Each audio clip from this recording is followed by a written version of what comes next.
بسم الله الرحمن الرحيم. ازيكم يا حبايبي، عاملين ايه؟ النهارده الفيديو عن المشتريات اللي بنحتاجها لما بنجيب قطة في البيت. تمام. في حاجات كده لازم نبقى عاملين حسابنا ان احنا نجيبها قبل ما نجيب القطة، يعني الحاجات دي تتجاب قبل ما القطة تيجي. تمام. هنشوف مع بعض ايه هي الحاجات دي. اول حاجة الرملة، اللي هي بنحطها عشان بتعمل فيها الحمام يعني والفضلات. تمام. وفي كذا نوع من انواع الرملة، انا جبت النوع اللي هو الكربوني. تمام. وده ميزته ان هو بيمتص الروائح وبيمنع البكتيريا وبيعمل تكتل للفضلات. تمام، بحيث ان احنا نعرف ننظفها بسهولة. وبيبقى ليه ريحة برضو، بيبقى ليه ريحة حلوة بتختلف طبعا، لافندر او خوخ، ليمون، برتقال. انا جايبة بريحة البيبي باودر. تمام. الرملة دي تقريبا كانت عاملة 130، ونوعها اللي هو ماس. طبعا في انواع كتير واسعار كتير. النوع ده حلو يعني. تمام. في تاني حاجة،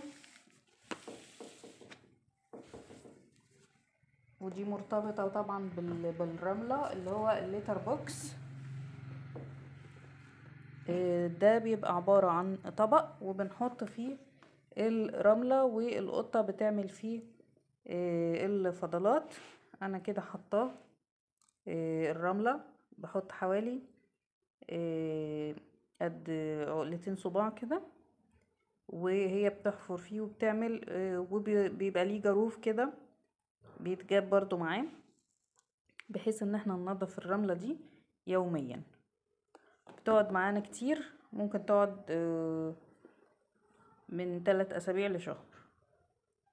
الطبق ده كان عامل له حوالي 100 جنيه لتر بوكس.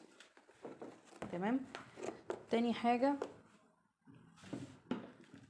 او تالت حاجة البوكس بتاع الخروج او الانتقالات. ده اللي بنحط فيه القطة لو هنخرج بيها، هنوديها العيادة عند الدكتور. تمام. وبيتقفل بالطريقة ديت.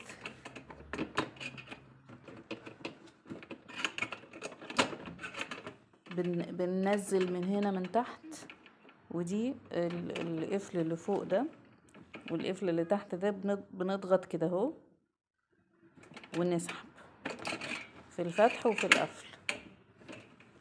ده عمل له حوالي 120 جنيه. الاسعار دي اللي هي الاسعار الجديدة. تمام. بنحتاج برضو شامبو للقطط عشان نحميها بيه. طبعا برضو الشامبوهات انواع واحجام، في الباودر وفي الفوم وفي الشامبو العادي. طبعا احنا في الشتاء بنفضل نجيب لهم الشامبوهات الدراي اللي هي ما بنستخدمش فيها المية، فده اللي هو الشامبو الفوم. تمام. ده كان عامل 100 جنيه بريحة التفاح. برضو بنحتاج لهم فرشة عشان نسرح شعرهم، لان التسريح مهم للقطط دايما، عشان الشعر بتاعها ما يتكتلش وما يكلكعش يعني. فاحنا لازم نسرح لها بشكل يومي. تمام. دي الحاجات الأساسية. في طبعا الحاجات بقى اللي هي مش أساسية، هي الحاجات الترفيهية زي اللعب أو الطوق. الدراي يعني حسب ما انتي معوداها، دراي فود اللي هما بياكلوه حسب ما انتي معوداها، يا اما معوداها على الدراي فود بس، او معوداها على اكل البيت. يفضل طبعا ما نعتمدش على دراي بس، يفضل نعتمد على اكل البيت، ويبقى الدراي ده في الضرورة القصوى يعني.